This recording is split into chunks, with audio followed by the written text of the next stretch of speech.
प्रिय विद्यार्थियों, नमस्कार। मैं आशा करती हूँ कि आप सभी सकुशल होंगे और आशा ही नहीं, ये पूर्ण विश्वास भी करती हूँ कि आप सभी प्रतिदिन अपना गृह कार्य पूरी निष्ठा के साथ पूरा करते होंगे। प्रिय विद्यार्थियों, आज हम कक्षा 9th और 10th के लिए अलंकार का अध्याय करेंगे। अलंकार का अर्थ है भूषण या सजावट। अलंकार दो शब्दों से बना है, अलम और कार। अलम भूषण या सजावट और कार करने वाला, अर्थात अलंकृत करने वाला। अलंकृत करने वाला, अलंकृत करने वाला या भूषित करने वाला अलंकार कहलाता है।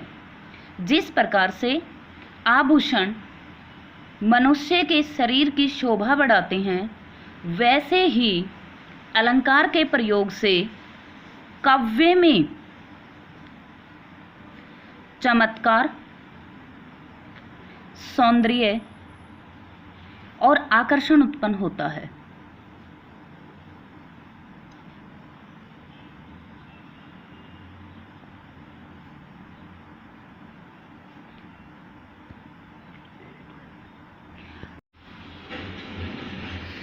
परिभाषा: काव्य की शोभा बढ़ाने वाले तत्व अलंकार कहलाते हैं।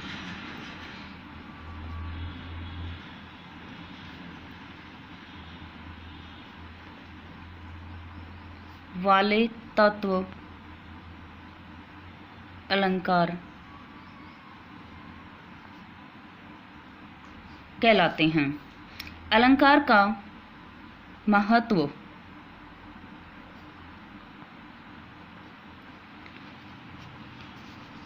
कविता की रोचकता,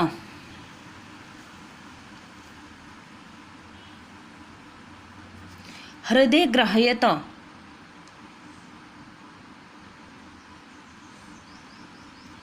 सरसता और चमत्कार बढ़ जाता है।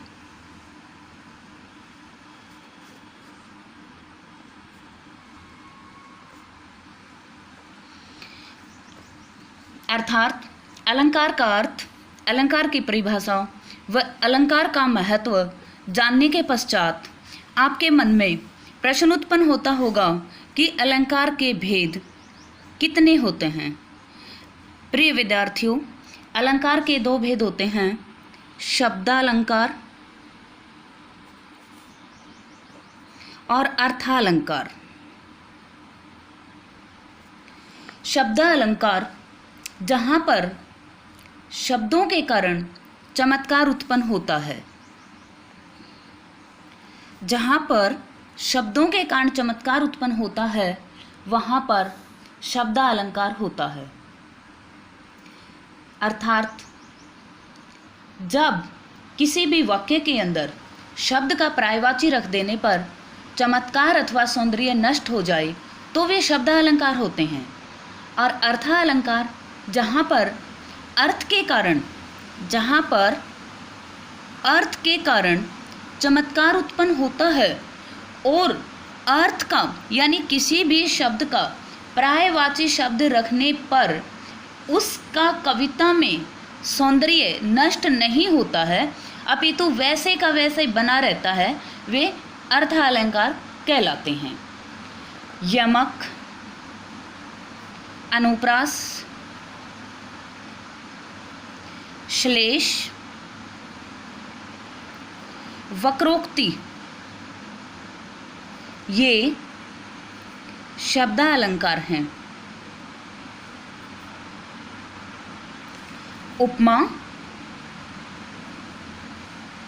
रूपक, उत्प्रेक्षा, अन्योक्ति, मानवीकरण, दृष्टांत आदि अर्थालंकार हैं। अब आपको ये समझ आ गया होगा कि अलंकार का अर्थ क्या होता है। अलंकार का अर्थ होता है भूषण यानी सजावट। अर्थार्थ अलंकार शब्द दो शब्दों से मिलकर बना है, अलम और कार्त यानी अलंकृत करने वाला। काव्य में चमत्कार, सौंदर्य और आकर्षण उत्पन्न करने वाला उपकरण या करने वाले तत्व अलंकार कहलाते हैं। अतः परिभाषा यही बनती है कि काव्य की शोभा बढ़ाने वाले तत्व अलंकार कहलाते हैं। अलंकार का प्रयोग करने से किसी भी कविता की रोचकता, उसकी हृदय ग्राह्यता, सरसता और उसका सौंदर्य बढ़ जाता है। अलंकार के दो भेद होते हैं, शब्दालंकार, अर्थालंकार। जहाँ पर काव्य में शब्दों के कारण चमत्कार उत्पन्न हो वहाँ शब्दालंकार होते हैं, और जहाँ पर काव्य में शब्द के अर्थ के कारण काव्य में अलंकार उत्पन्न हो या काव्य में चमत्कार उत्पन्न हो वो अर्थालंकार कहलाता है। यमक, अनुप्रास, श्लेष, वक्रोक्ति ये शब्दालंकार हैं। उपमा, रूपक, उत्प्रेक्षा, अरण्योक्ति, मानवीकरण, दृष्टांत आदि ये अर्थालंकार हैं। कई विद्वानों के अनुसार अलंकार का तीसरा भेद भी होता है, उभया अलंकार, अर्थात जहाँ पर शब्द व अर्थ उभया अलंकार, जहाँ पर शब्द व अर्थ दोनों के कारण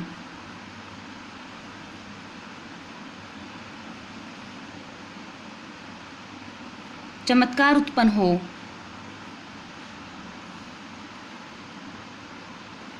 वह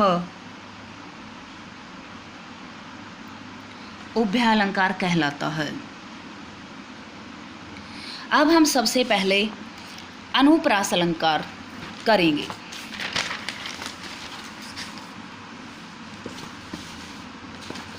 अनुप्रास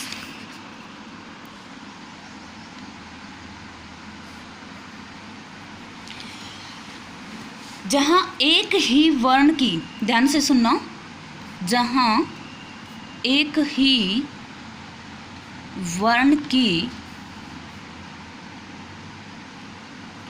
आवृत्ति बार बार हो वहाँ अनुप्रास अलंकार होता है।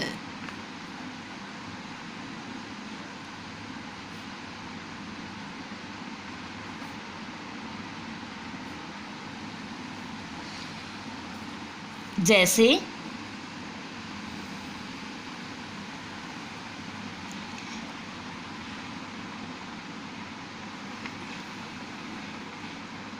मुदित महीपति मंदिर आए, मुदित महीपति मंदिर आए। उदाहरण को देखिए, मुदित महीपति मंदिर आए। मुदित में म, महीपति में मैं, मंदिर में मैं, यानी मैं व्यंजन वर्ण की 3 बार आवृत्ति हुई है, यानी 2 या 2 से ये वर्ण एक है, और एक ही वर्ण की अनेक बार आवृत्ति होने से यहाँ पर अनुप्रास अलंकार है। तो हम इसके स्पष्टीकरण में लिखेंगे,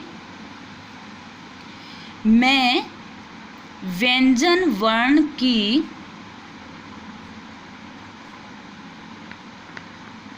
आवृत्ति होने के कारण यहाँ अनुप्रास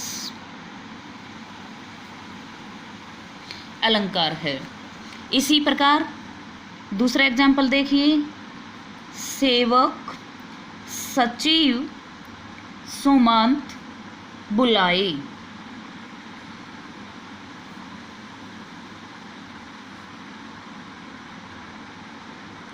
यहाँ पर से व्यंजन वर्ण की आवृत्ति होने के कारण अनुप्रास अलंकार है। अनुप्रास अलंकार के 5 भेद होते हैं, जिनके नाम मैं आपको बता रही हूँ। छेकानुप्रास, वृत्यानुप्रास,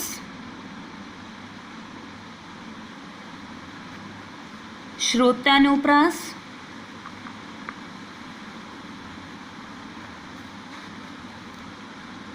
अंत्यानुप्रास,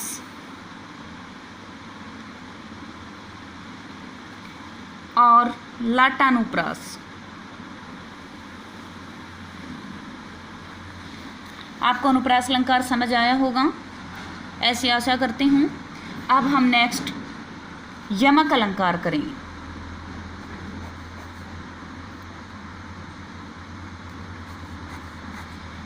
यमक अलंकार परिभाषा,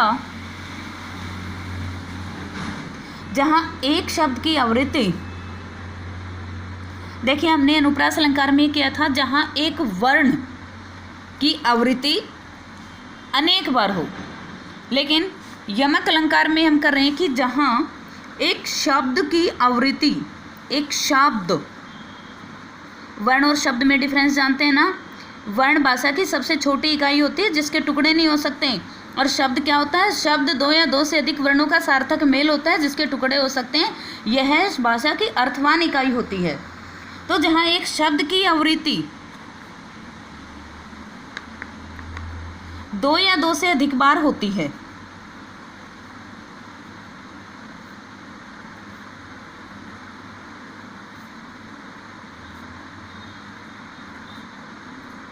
और हर बार दोनों बार उसका अर्थ अलग अलग होता है, और उनके अर्थ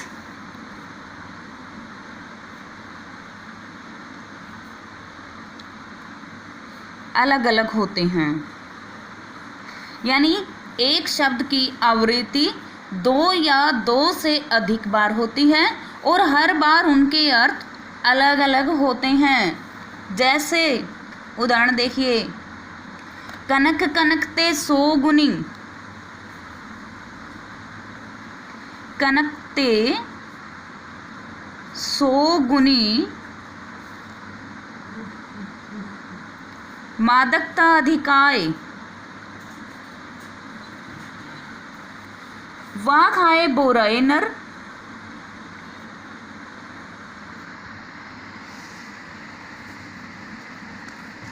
या पाए बोराई।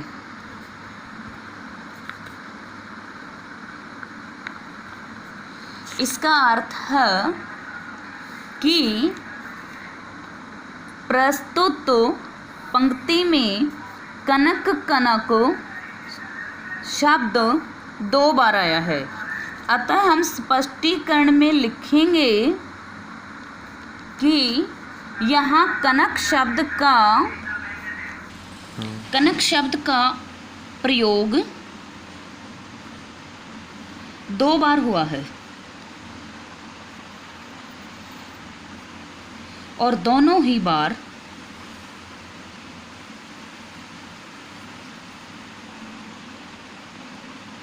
उसका अर्थ अलग अलग है।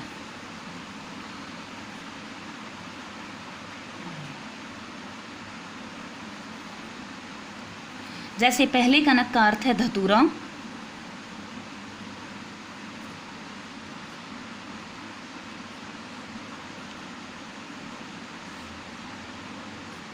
और दूसरे कनक का अर्थ है सोना। अतः परिभाषा के अनुसार एक शब्द दो से अधिक बार आया, कनक कनक, और दोनों ही बार उसका अर्थ अलग अलग है। पहले कनक का अर्थ है धतूरा और दूसरे कनक का अर्थ है सोना। अतः परिभाषा का अर्थ पूरा होने पर हम ये कह सकते हैं कि यहाँ पर यमक अलंकार है और यमक अलंकार शब्दालंकार है।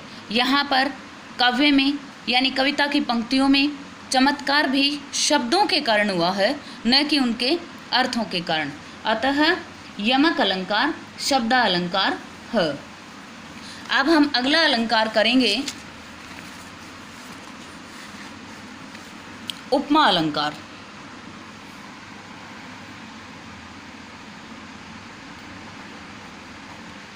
प्रिय विद्यार्थियों, ध्यान से सुने। उपमा का अर्थ है तुलना, जहाँ पर तुलना की जाए, जहाँ पर तुलना, अब तुलना किस में की जाए? दो वस्तुओं के बीच में हो सकती है तुलना, हो सकती है कि नहीं हो सकती है? दो वस्तुओं के बीच की समानता को दर्शाया जा सकता है, या समानता का भाव व्यक्त किया जाता है, यानी उनकी तुलना होती है, तो वहाँ पर क्या होती है? उपमा अलंकार होता है। तो परिभाषा बनेगी, जहाँ दो वस्तुओं के बीच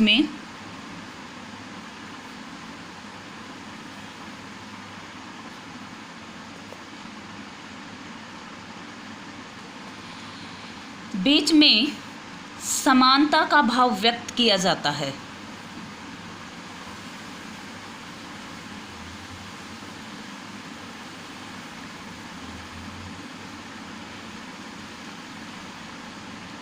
वहाँ उपमा अलंकार होता है।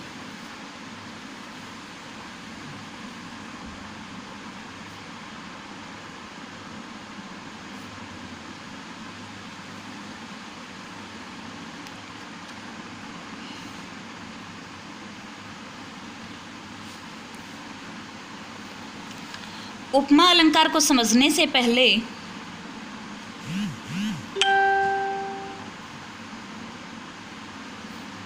कार के उदाहरण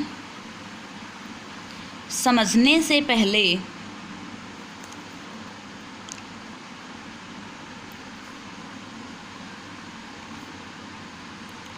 आपको उपमा के अंग समझने होंगे।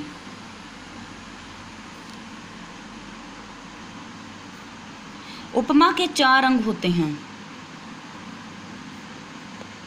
नंबर 1 उपमेय, नंबर 2 उपमान, नंबर 3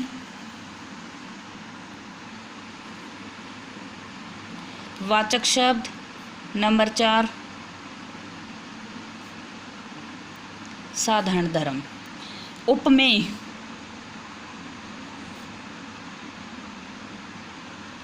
जिसकी तुलना की जाए।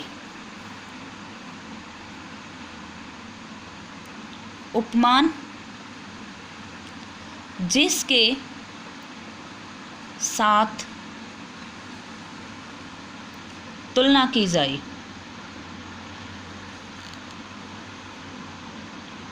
साधारण धर्म जो गुण व दोष प्रकट करे, गुण व दोष बतलाए।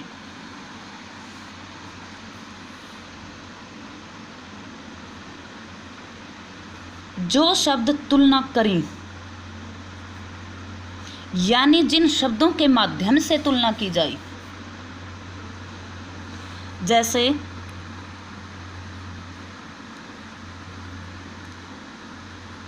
सा,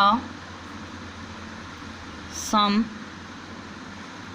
सरिस आदि। अब उपमा अलंकार के 2 भेद होते हैं। नंबर 1 पूर्णोपमा, नंबर 2 लुप्तोपमा। जहाँ पर ये चारों अंग पूर्ण होते हैं वहाँ पूर्णोपमा अलंकार होता है, और जहाँ पर इन चारों अंग में से किसी एक का लोप हो, यानी ये चारों अंग पूरे न हों, कोई भी एक अंग लुप्त हो, वहाँ पर लुप्तोपमा अलंकार होता है। वहाँ पर लुप्तोपमा अलंकार होता है। अब पीपर, पात, सरिस, मन डोला। पीपल के पत्ते के समान मन डोल उठा। किसकी तुलना की गई है? किसके साथ की गई है? पीपर, पात, सरिस, मन डोला। पीपल के पत्ते के समान मन डोल उठा। मन की तुलना की गई तो मन क्या हो गया? उपमेय। किसके साथ की गई? पीपर, पात, पीपल के पत्ते के समान, तो पीपल का पत्ता क्या हो गया? उपमान। के समान कौन सा शब्द कर रहा है? वाचक शब्द। सरिस। और मन क्या हो गया? मन घूम गया, डोल गया, बुझ गया, क्या हो गया? डोल उठा, डोलना। साधारण धर्म मन का डोलना। अतः चारों अंक पूरे हैं, तो कौन सा अलंकार होगा? पूर्णोपमा अलंकार। हम उपमा अलंकार का पूर्णोपमा भाग का ये उदाहरण कर रहे हैं। तो इसको हम क्या, कौन सा अलंकार बोलेंगे? ये कौन सा अलंकार सिद्ध होता है? स्पष्टीकरण क्या है? स्पष्टीकरण है कि यहाँ पर मन उपमेय है, पीपल का पत्ता उपमान है, और सरिसवाचक शब्द और साधारण धर्म डोलना है। अतः यहाँ पर उपमा अलंकार है। और भी ज़्यादा डीपली गहराई से हम करें तो ये पूर्णोपमा अलंकार है। प्रिय विद्यार्थियों, आज यहाँ तक करना। कल हम इसके अर्थ अलंकार के भाग जो हैं, अर्थ अलंकार के प्रकार जो हैं वो करेंगे। इनको अपने साफ नोटबुक में, फेयर नोटबुक में साफ सुंदर लिखना और याद करना। यह वीडियो कक्षा 9th और कक्षा 10th के केवल HBSC विद्यार्थियों के लिए है और कक्षा 9th CBSE विद्यार्थियों के लिए है। नमस्कार, धन्यवाद।